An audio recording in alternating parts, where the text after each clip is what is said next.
से कि ये हिंदुस्तानी पासपोर्ट था, ये था, वो था, इस बात से फर्क नहीं पड़ता, क्योंकि हिंदुस्तान में भी कई ऐसे मुसलमान हैं जो ऐसी चीज मानते हैं कि भाई ये बुक सुप्रीम है। हिंदुस्तान में ही उस तरह के मुसलमान भी हैं जिसने ऑस्ट्रेलिया में उससे बंदूक खींची और लोगों को बचाया। ये तो कुछ लोगों की नजर में काफिर भी हो गया होगा कि भाई उसने जिहाद के काम में बीच में अड़चन कैसे अड़ा दी। अब लिवर चट्टे ना इसी में खेल कर जाते हैं कि देखो देखो बचाने वाला मुसलमान है, वो बस उतना बताएंगे, ये नहीं बताएंगे कि मारने वाला भी तो वही है। मुसलमान तो एपीजे अब्दुल कलाम भी थे, तुम उन्हें मानते कहां हो? आरिफ मोहम्मद खान को तुम आज भी गाली देते हो। जो आपकी उस आइडिया में नहीं मानेगा कि भाई मैं श्रेष्ठ हूं और बाकी सबको मार दो, आप उसे काफिर कह दोगे, चाहे वो मुसलमान ही क्यों ना हो। पाकिस्तान इसका प्राइम एग्जांपल है। रेडिकल को रेडिकल कहने का डर जो आपके अंदर रहता है कि दुनिया क्या सोचेगी, हमें सर्वधर्म संभाव वाला समाज बनाना है, वहां पे भी है ये प्रॉब्लम। आप ये नहीं देख रहे हो कि खतरा आपके घर तक आ गया है, प्रॉपर पेपर बनवा के आया है, आपने पीआर दिया है, सिटीजनशिप दिया है, आपका सिटीजन बन के रह रहा है, एक दिन आप ही के लोगों को गोलियों से भून। 28 अप्रैल 1996 इस तारीख को ऐसा क्या हुआ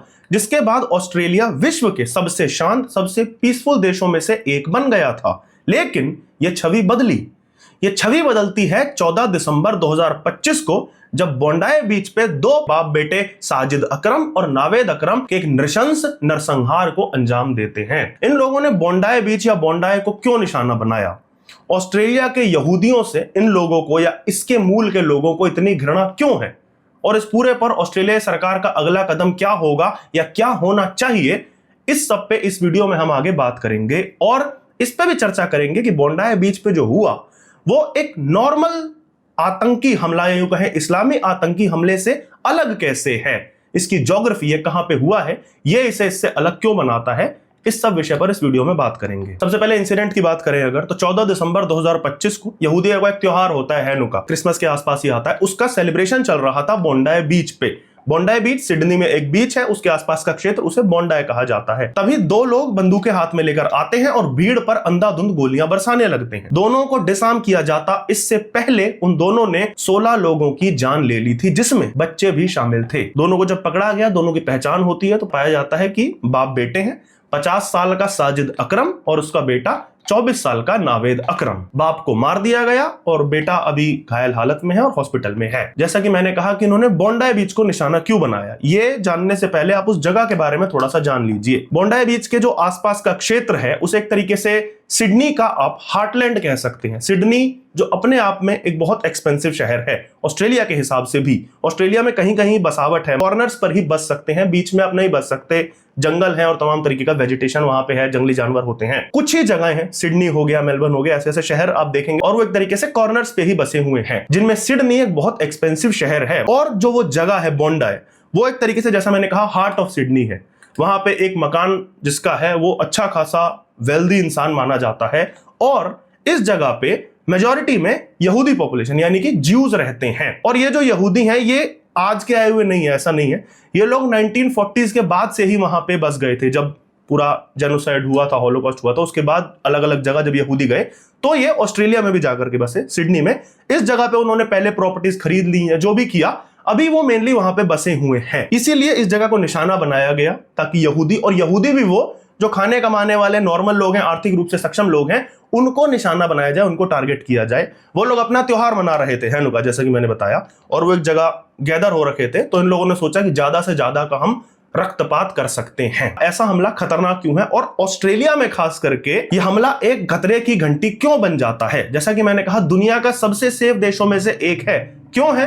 क्योंकि वहां पे गन लॉज बहुत स्ट्रिक्ट हैं। अमेरिका की तरह नहीं है, ओपन गन कल्चर नहीं है, कोई भी बंदूक लेकर के इस तरह सड़कों पे नहीं घूमता है, स्कूल में नहीं घुसता, ये सब वहां नहीं होता। ऑस्ट्रेलिया में अगर आप मास गन वायलेंस के केसेस पढ़ने चलेंगे, आपको केवल मिलेंगे निजी विवाद, जैसे कि दो लोगों के बीच विवाद हो गया पैसों को लेकर, प्रॉपर्टी को लेकर, किसी भी चीज को लेकर। दूसरे तरह के केस होंगे गैंग वायलेंस, यानी कि गुंडों के ग्रुप हैं, वो आपस में लड़ रहे हैं। तीसरी तरीके के केस आपको मिलेंगे पुलिस और गैंग के बीच के शूट आउट। बस आपको मास शूटिंग जैसा कुछ नहीं मिलेगा कि एक व्यक्ति निकला और उसने 20 लोगों को गोली मार दी। ऐसा क्यों नहीं है? इसका कारण है 13 अप्रैल 1996 की एक घटना, जिस घटना को हम पोर्ट आर्थर मैसेकर के नाम से जानते हैं। तस्मानिया क्षेत्र में इसमें मार्टिन ब्रायंट नाम के एक व्यक्ति ने 35 लोगों को, जी हां 35 लोगों को मार डाला था और 23 को घायल कर दिया था। इससे पहले ऑस्ट्रेलिया में मास शूटिंग्स वगैरह होती रहती थी, लेकिन इतनी नृशंस घटना कभी नहीं हुई थी। 1970 से 90 के बीच 18 सालों में लगभग 13 के आसपास मास शूटिंग हुई थी। लेकिन इस पोर्ट आर्थर मैसेकर ने ऑस्ट्रेलिया को और उसके गन लॉज को पूरी तरह से बदल दिया। ऑस्ट्रेलिया में ऑटोमेटिक, सेमी ऑटोमेटिक, शॉटगन सब पर बैन लग गया। जितने भी फायर आर्म्स छोटे से छोटा अगर आप रखेंगे, लाइसेंसिंग सिस्टम बहुत कड़ा हो गया। इसके साथ ही लार्ज स्केल गन बायबैक हुआ। 6.5 लाख बंदूकें सर्कुलेशन से यानी आम पब्लिक के बीच से हटा दी गई। 10 लाख से अधिक हथियार डिस्ट्रॉय कर दिए गए, जी हां, नष्ट कर दिए गए थे। क्या इस सबसे फर्क पड़ा? तो अगर आप डेटा पे जाएं तो पड़ा। 2018 की सिडनी यूनिवर्सिटी और मैक्वायर यूनिवर्सिटी की एक रिसर्च में पाया गया कि 1996 जब आर्थर मैसेकर हुआ था, उससे लेकर के 2018 तक ऑस्ट्रेलिया में एक भी मास शूटिंग का इंसिडेंट नहीं हुआ। जब मैं मास शूटिंग कहता हूं तो इसका अर्थ है कि 5 से अधिक लोग जहां पे मारे गए हो। इस पर कई लोगों के अलग अलग विचार हो सकते हैं कि भाई गन बैन करना सही था, गलत था, लेकिन एक चीज श्योर है, आर्थर मैसेकर ने जो क्लियर किया कि अगर उस समय ये कदम ना लिए गए होते तो शायद आज ऑस्ट्रेलिया भी अमेरिका जैसे हाल में होता। स्कूल में शूटिंग हो रही होती, लोग बंदूकें लेकर सड़कों पर घूम रहे होते, कहीं भी कुछ भी हो जाता। लेकिन बोंडाई बीच पे ये जो घटना हुई है, इससे ऑस्ट्रेलियन सरकार को आंख खोलने की आवश्यकता इसलिए है कि आप ये जो लॉज वगैरह अमेंड करते हैं ना, ये सब सिविलाइज्ड लोगों पे काम करता है। आप सिर्फ उन्हीं को रोक सकते हैं, ज़ॉम्बीज को आप नहीं रोक सकते क्योंकि वो लॉ को अबाइड करते ही नहीं है। ये बाप बेटा हथियार कहां से लाए? अब तक की जानकारी के अनुसार जो मिल रहा है, इस बाप के पास 2016 से गन का लाइसेंस था, तो बंदूकें उन्होंने आसानी से पा ली होंगी। यदि ना भी पाते तो ये लोग बम बांध के फट जाते, नहीं हो पाता तो चाकू से मार देते, अगर वो भी ना कर पाते तो गला रेत देते, नहीं तो किसी को पत्थर से मार देते। क्योंकि यहां पे प्रॉब्लम बंदूक नहीं, घृणा है, और इस केस में पर्टिकुलरली यहूदी घृणा। ऑस्ट्रेलिया में जैसा कि मैंने बताया, यहूदी आर्थिक रूप से ठीक ठाक है, सक्षम है, और वो लोग रिलीजियस भी हैं, कट्टर नहीं है, रिलीजियस हैं, अपने धर्म का पालन करते हैं नॉर्मली, इसीलिए उन्हें निशाना बनाया गया। मैं हमेशा से ये कहता रहता हूं कि भाई यहूदी को दूध के धुले नहीं है, ऐसा नहीं है। और अमेरिका में अगर हम देखेंगे तो यहूदी ही है सबसे ज्यादा लेफ्टिस्ट, जो वर्ल्ड राइट विंग के अगेंस्ट या किसी भी डेमोक्रेटिक देश के अगेंस्ट, जैसे कि भारत ही हो गया, काम करते रहते हैं। ये जॉर्ज सोरोस जैसे लोग सब यहूदी हैं। मुझे यहूदियों से कोई लगाव नहीं है, लेकिन यहां पे इस पर्टिकुलर केस में जो लोग खाने कमाने वाले लोग हैं, इनोसेंट लोग हैं, उन्हें केवल और केवल घृणा के चलते निशाना बनाया जा रहा है। मोटिव वही है कि काफिर है, मार दो। और समझ लीजिए कि अगर मोटिव केवल और केवल घृणा है, काफिर घृणा है, तो आज निशाने पर यहूदी है, कल आप होंगे, चाहे आप कोई भी हो, क्रिश्चियन हो, हिंदू हो, कोई भी हो। अब इस पूरे मामले में एक मजेदार कैच है। एक आतंकवादी को डिसआर्म करने वाला व्यक्ति एक मुसलमान ही था। अब यहां चीजें और इंटरेस्टिंग हो जाती हैं। मैं यहां गुड मुस्लिम बैड मुस्लिम वाला वो चूरन नहीं चटाऊंगा, नहीं, बिल्कुल नहीं। मैंने हाल ही में एक वीडियो बनाया था धुरंधर फिल्म के ऊपर, उसमें मैंने एक बात बोली थी, आप एक बार वो बात दोबारा सुन लीजिए। हिंदुस्तान के असली दुश्मन हिंदुस्तानी ही है, पाकिस्तान तो दूसरे नंबर पे आता है। अब इसमें ना तो कोई मजहब है, ना कोई नाम लिया गया है किसी भी व्यक्ति का। जो देश का बुरा चाहेगा वो देश का दुश्मन है, इररेस्पेक्टिव ऑफ देयर रिलीजन और आइडियोलॉजी। इसका परफेक्ट एग्जांपल आप इसी से देखिए कि इस फिल्म को लेकर मुसलमान सोशल मीडिया पर रोते आपको कम या ना के बराबर ही दिखेंगे। ये जितने भी सो कॉल्ड स्वघोषित क्रिटिक है ना, ये 90% हिंदू है। तो इससे सिद्ध होता है कि जरूरी नहीं है देश के दुश्मन एक पर्टिकुलर रिलीजन से हो। माइंड तो किसी का भी करप्ट हो सकता है, जैसे इन लोगों का साफ दिख रहा है। तो दिमाग किसी का भी करप्ट हो सकता है। born in a Muslim family or not born in a Muslim family, it doesn't matter. It's about that ideology. यदि आपको लगता है कि एक बुक, एक विचार किसी भी अन्य व्यक्ति से, वस्तु से, स्थान से, विचारधारा से ऊपर है, और इस बुक को जो नहीं मानता वो कुफार है और उसको मार दो, अगर आप ऐसा सोचते हैं तो आप एक मानसिक मरीज हैं। नहीं फर्क पड़ता कि आप पाकिस्तानी हो, ऑस्ट्रेलियाई हो, अमेरिकन हो, हिंदुस्तानी हो, कोई भी हो। अब वो फालतू के तार जोड़े जा रहे हैं उसके बाप से कि ये हिंदुस्तानी पासपोर्ट था, ये था, वो था, इस बात से फर्क नहीं पड़ता, क्योंकि हिंदुस्तान में भी कई ऐसे मुसलमान हैं जो ऐसी चीज मानते हैं कि भाई ये बुक सुप्रीम है और जो इसको नहीं मानेगा मैं मार दूंगा। और हिंदुस्तान में ही उस तरह के मुसलमान भी हैं जिसने ऑस्ट्रेलिया में उससे बंदूक खींची और लोगों को बचाया। ये बंदा उन्हीं इनोसेंट यहूदियों जैसा होगा जिन पर ये गोलियां बरसाई गई, या कोई भी लोग जो इस्लामिक आतंकवाद का शिकार बनते हैं, जो 26/11 में मरे, जो पार्लियामेंट अटैक में मरे, उन सब लोगों जैसा है। ये तो कुछ लोगों की नजर में काफिर भी हो गया होगा कि भाई उसने जिहाद के काम में बीच में अड़चन कैसे अड़ा दी। अब दिक्कत यह है कि इन दोनों में अंतर नहीं हो पाता है। मारने वाला भी अहमद है और बचाने वाला भी अहमद है। अब लिवर चट्टे ना इसी में खेल कर जाते हैं कि देखो देखो बचाने वाला मुसलमान है, वो बस उतना बताएंगे, ये नहीं बताएंगे कि मारने वाला भी तो वही है। इसीलिए हम कहते हैं प्रॉब्लम यहां पे आइडियोलॉजी में है, इंसान में प्रॉब्लम है ही नहीं। मुसलमान तो एपीजे अब्दुल कलाम भी थे, पर तुम उन्हें मानते कहां हो? आरिफ मोहम्मद खान को तुम आज भी गाली देते हो। सारा खेल वही है ना, जो आपकी उस आइडिया में नहीं मानेगा, कि भाई मैं श्रेष्ठ हूं और बाकी सबको मार दो, आप उसे काफिर कह दोगे, चाहे वो मुसलमान ही क्यों ना हो। पाकिस्तान इसका प्राइम एग्जांपल है। जब आपके पास कोई काफिर कहने को नहीं बचा तो आप साथी मुसलमानों को काफिर कह रहे थे, मार रहे थे। आपने अहमदिया मिटा दिए, अब आप शियाओं को मिटाने में लगे हो। सारा प्रॉब्लम आइडिया का है, आइडियोलॉजी का है, उसी से सारी लड़ाई है।